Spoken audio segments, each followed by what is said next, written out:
Next, we're going to make a gnocchi dish, okay? When you hear gnocchi, it's just like, no, we're not going to make gnocchi from scratch. Who's got time for that? That's a whole nother class.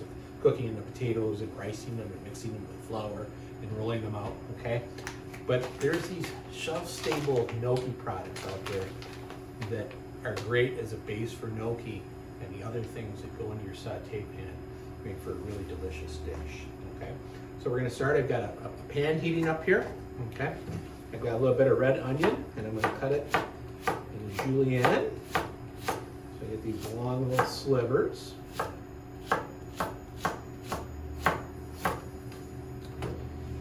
Get that into our saute pan with a little bit of extra virgin olive oil. Okay? And we want to hear that little bit of sizzle. Okay? That sizzle is important. When we saute, we want to hear the sizzle. That sizzle is what's called a Maillard reaction in the pan. That's where there's protein and or sugar present with a high temperature, creates color, flavor, and aroma. Okay? When we overload our pan with things, the temperature comes down, that sizzle goes away, we don't get that Maillard reaction, we're actually steaming stuff. That's why steamed vegetables don't taste very good. Sauteed vegetables, on the other hand, high heat, color, flavor, and aroma, okay? So we've got that onion working in there. I got some fennel here, okay? Grows wild in Italy, they love fennel, okay? Most of us probably walk by this in the grocery store looking at that, wondering what it is and what the heck would I ever do with it anyway, so I'm not going to buy it, okay?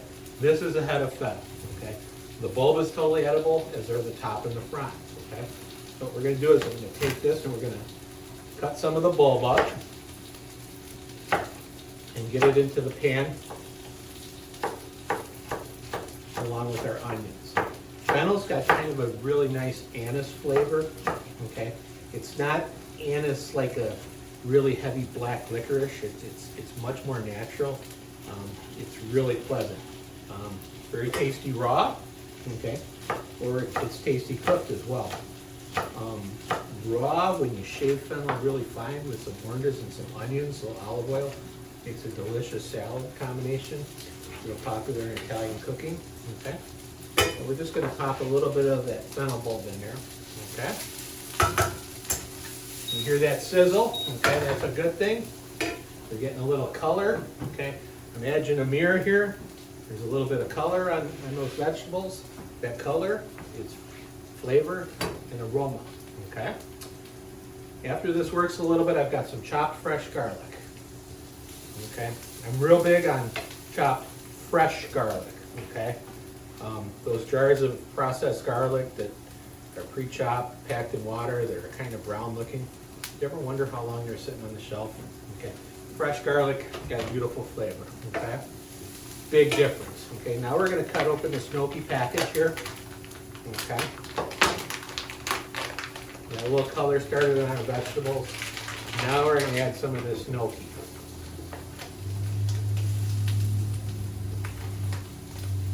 And what we wanna do is we want to get a little bit of saute and color on this gnocchi as well. Okay, this gnocchi is just it's a potato dumpling. It has a little bit of flour in it. Okay, so if you have gluten issues, this is not the dish for you. Okay, it's not a pasta. It's a potato dumpling, and the flour helps bring it together. Okay, so we're going to get a little bit of color on this. And then we're going to add some stock and let it cook right in the pan, so it's all one pot cookery.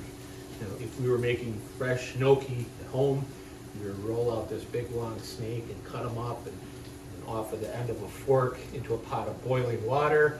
Then they come out of the boiling water. Then they go into our saute pan. Okay, it's a process. Okay, it's a fun process. You know, you're home with the kids, what have you, and you want to challenge yourself. It's not difficult, but it's a process.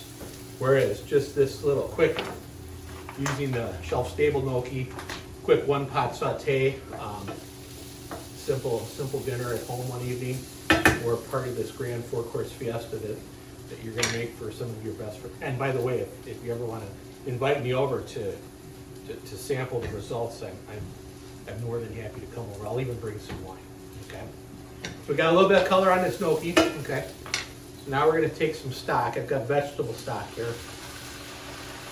Okay. And we're going to add that in there, okay? And that stock is going to simmer, okay? And it's going to rehydrate and cook that gnocchi the rest of the way right in the pan, okay? The gnocchi is going to release some of its starch, and it's going to thicken up naturally, okay? When we get a little closer to the end, we're going to add some other things to it, okay? So while that is cooking, okay, got an orange here, okay? Aren't you glad I didn't say banana? All right, so this orange, we're going to take some of the skin off for zest, okay? I don't use a zester, okay? When you pull a zester across orange or lemon or something, that oil just sprays everywhere, and I feel like I've got a sticky mess, okay? And I want that oil flavor in my dish. So I use a really sharp peeler, okay? And just real carefully take the outer part of the orange, the lemon, the lime, okay? We don't want the white part, that's the pith, okay? And the pith is bitter, okay? So we just want that outer part, okay? So we got a little bit of our zest off, and we're gonna chop that up, because we're gonna use that as a little top garnish in our dish, right at the end, okay?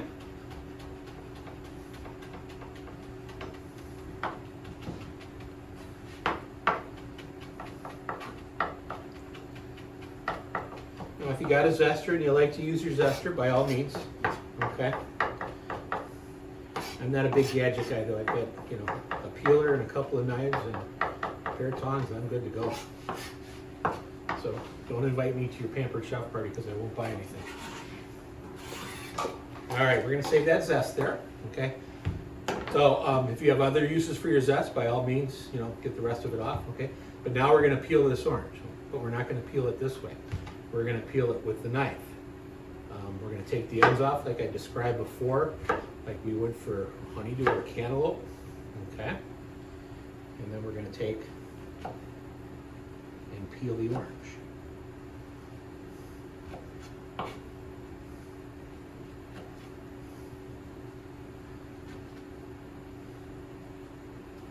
Just take your time. Now, obviously I go a little faster than you might go at home, okay?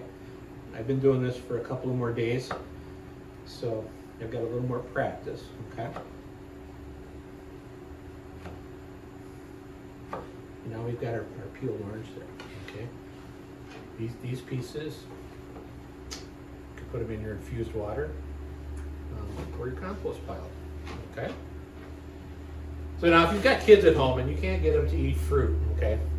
And I know my kids when they were little, they would sit and look at a bag of oranges and, but as soon as I peeled the orange like this and cut it up for them, they'd eat them all day long, okay? So, just a little point of reference, if we were to take the segments out like this, those would be called orange supremes, okay? But what we're gonna do for our dish here is we're just gonna take and do some slices of orange.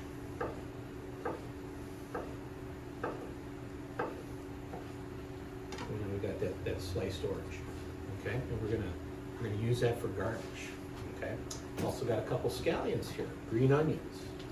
I'm gonna take and chop those up, and those are gonna be some nice garnish too. Our gnocchi is coming together.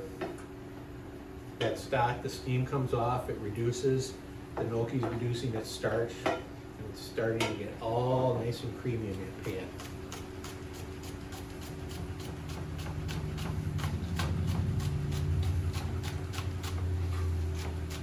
So the onions are green.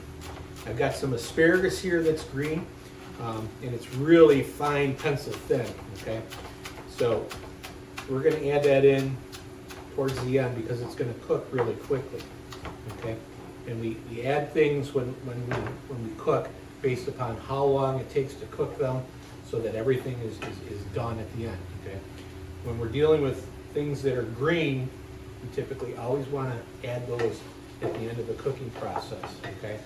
So that they stay nice and bright green, okay? Because what happens to green when we overcook it? It gets army green, okay? And then it's really not appealing, okay?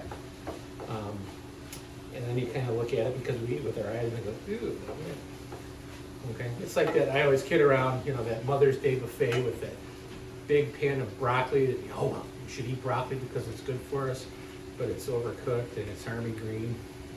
So you kind of pass over it and go get another slice of prime rib or something like that. Okay, so be real careful not to overcook your green vegetables. Okay, and this asparagus is really, really fine, so it's going to cook up quick. Okay, you want to keep this more on the vegan side, just continue to add more stock. Okay, I'm going to add a little bit of heavy cream. Okay, because it's winter and we like to treat ourselves. But by all means, if you wanted to just use stock and keep it a little healthier, that's fine too. Okay, this is coming together really nice. Now I've got some prosciutto ham. I'm going to chop up some of that, add it in for salinity. Okay.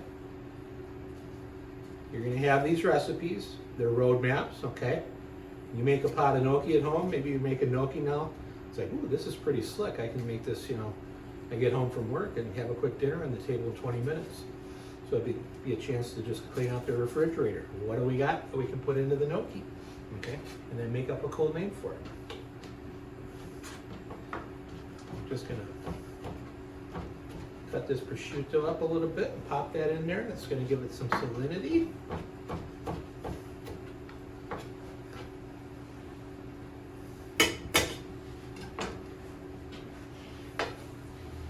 Looking mighty fine. Okay, now we're going to go in with our scallion that we chopped up. A little bit of that orange zest.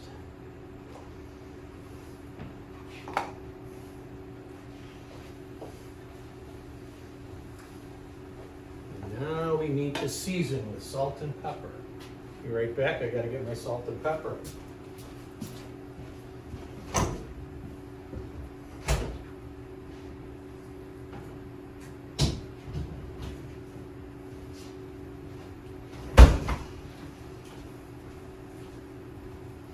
All right, I've got kosher salt. I like to use kosher salt if you have sea salts that you like to use. Okay. I stay away from the iodized salt because it's ground really fine. And I just find that it really breaks down and it makes the dishes, to me, they taste salty. Okay.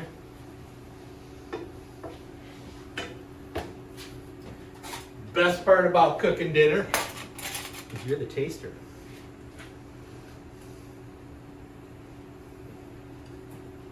And sometimes it takes a couple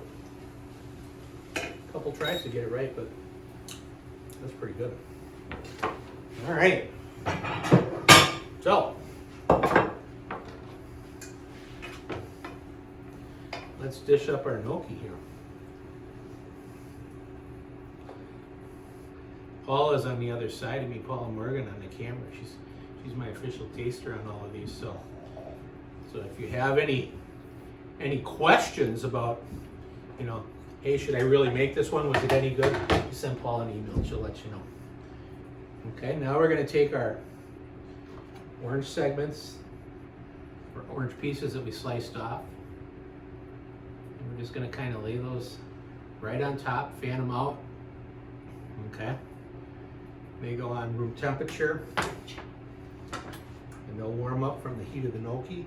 Now I got a little bit of Parmesan cheese. Instead of grating it, I'm going to take that peeler again, and we're just going to peel over some curls with Parmesan cheese.